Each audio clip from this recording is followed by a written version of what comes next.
নমস্কার বন্ধুরা, আমার বৃষ্টিপর্ণা চ্যানেলে আপনাদের স্বাগত। আজ আমি চলে এসেছি চিচিঙ্গা ডিম ডালের একটা রেসিপি নিয়ে।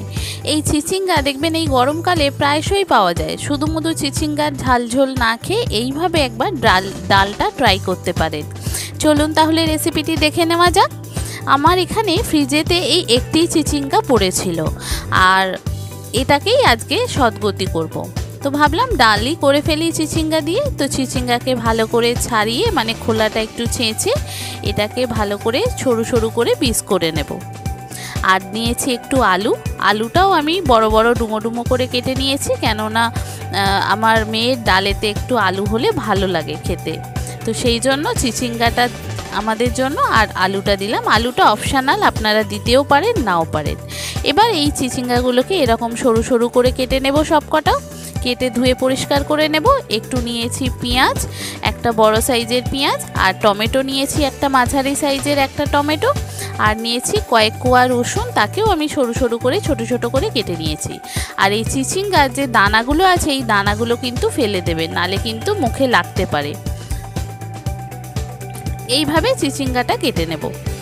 বন্ধুরা, রেসিপিটি যদি ভালো লাগে তাহলে আমার চ্যানেল বৃষ্টিপর্ণাকে অবশ্যই সাবস্ক্রাইব ও ফলো করে দেবেন, আর পাশে থাকার বেল আইকনটি অবশ্যই অন করে দেবেন। তাহলে ভিডিও আপলোডের সাথে সাথেই আপনাদের কাছে নোটিফিকেশান চলে আসবে ভিডিও আপলোডের। কেমন হলো অবশ্যই কমেন্ট করে জানাবেন। ভালো লাগলে একটা লাইক ও শেয়ার করে দেবেন। এবার দেখুন, টমেটো, রসুন, পেঁয়াজ কেটে নিয়েছি, আর ডালও নিয়েছি। ওই 50 গ্রামের মতো ডাল নিয়েছি, মুসুর ডাল। এবার একটা ফ্রাইং প্যানে অল্প একটু তেল দিয়ে আগে চিচিঙ্গাটা আর তারপর আলুটা দিয়ে একটু জাস্ট নেড়ে নেওয়া। মানে খুব বেশি ভাজারও দরকার নেই, আর খুব বেশি সিদ্ধরও দরকার নেই। মোটামুটি একটু জাস্ট নেড়ে নেওয়া, যাতে কাঁচা গন্ধটা না লাগে। এবার দেখুন, এটা ঢাকা দিয়ে দিয়ে জাস্ট একটু নেড়ে নিলাম। মোটামুটি আমার হয়ে গেছে। এবার আমি একটা প্রেসার কুকারে এটা নিয়ে নেব। প্রেসার কুকারে এটা নিয়ে নেব। আর যে ডালটা নিয়েছিলাম 50 গ্রামের মতো মুসুর ডাল, সেই ডালটাও ধুয়ে পরিষ্কার করে এখানে নিয়ে নেব। আর যে পেঁয়াজ, টমেটো আর যে রসুনটা কেটে রেখেছিলাম, সেইগুলো অর্ধেকটা করে রেখে দেব, আর অর্ধেকটা করেই প্রেসার কুকারের মধ্যে দিয়ে দেব। দুটো আস্ত কাঁচা লঙ্কা দেব, পরিমাণ মতো নুন দেব, হলুদ দেব, দিয়ে এটা মোটামুটি 2 থেকে 3টে সিটি দিয়ে নেব মাঝারি ফ্লেমে। দেখুন, দুটো গোটা কাঁচা লঙ্কা দিলাম, অর্ধেকটা টমেটো দিলাম, অর্ধেকটা রসুন দিলাম, আর দিলাম অর্ধেকটা পেঁয়াজ, আর পরিমাণ মতো নুন দেব, একটু হলুদ দেব, দিয়ে এটা জাস্ট হাই ফ্লেমে বা মিডিয়াম ফ্লেমে 3টে সিটি দিয়ে নিলেই মোটামুটি হয়ে যাবে, 3টে থেকে 4টে।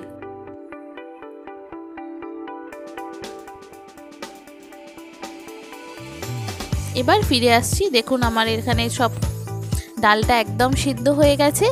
এবার এটাকে আমি এক সাইডে রেখে দেব। এদিকে ফ্রাইং প্যানটা আমি আবার বসাবো। এখানে 2 চামচ মতো সর্ষের তেল দেব। সর্ষের তেল দিয়ে 5 ফোড়ন, শুকনো লঙ্কা, তেজপাতা আর 1 ইঞ্চি মতো দারুচিনি আর 2টো লবঙ্গ খুব ভালো করে ভাজবো, আর একটা তেজপাতাও দিয়েছি।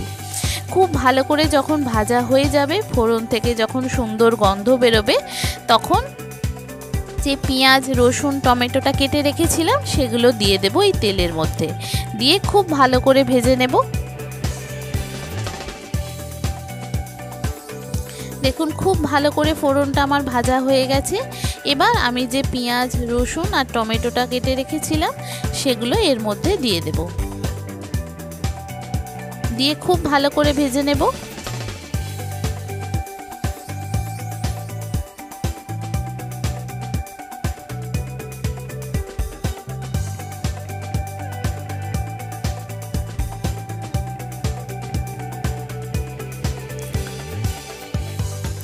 এটা খুব ভালো করে ভাজা হয়ে গেলে এবার আমি একটা ডিম নিয়েছি, ডিমটা এখানে ফাটিয়ে দিয়ে দেব, দিয়ে পেঁয়াজ, টমেটো আর রসুনের সঙ্গে খুব ভালো করে ভেজে নেব।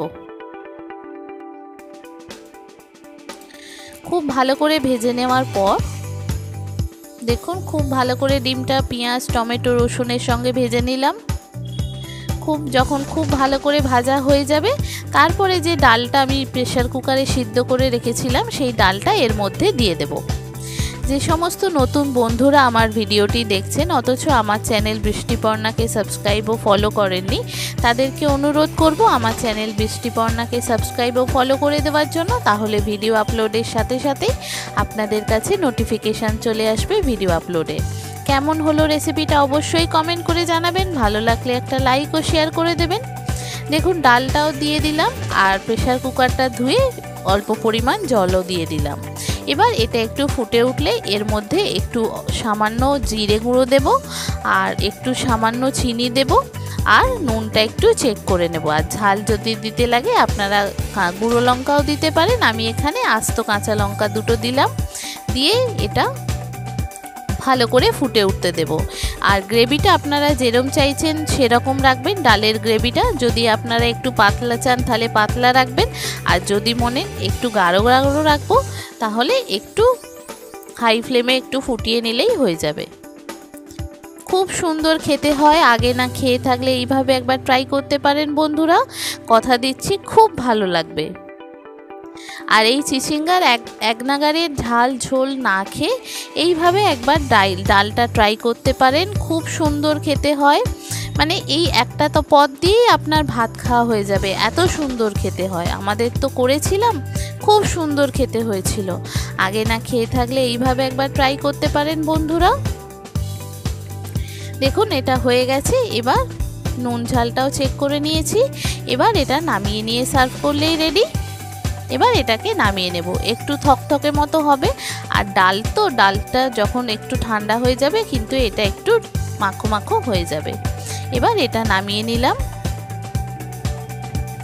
দেখুন কি সুন্দর দেখতে লাগছে, খেতে অপূর্ব স্বাদের হয় এইরকম চিচিঙ্গা ডিম ডাল। আগে না খেয়ে থাকলে এইভাবে একবার ট্রাই করতে পারেন। কেমন হলো অবশ্যই কমেন্ট করে জানাবেন, ভালো লাগলে একটা লাইক ও শেয়ার করে দেবেন। আর নতুন যে সমস্ত বন্ধুরা আমার ভিডিওটি দেখছেন অবশ্যই আমার চ্যানেলকে সাবস্ক্রাইব করে আমার পাশে থাকবেন।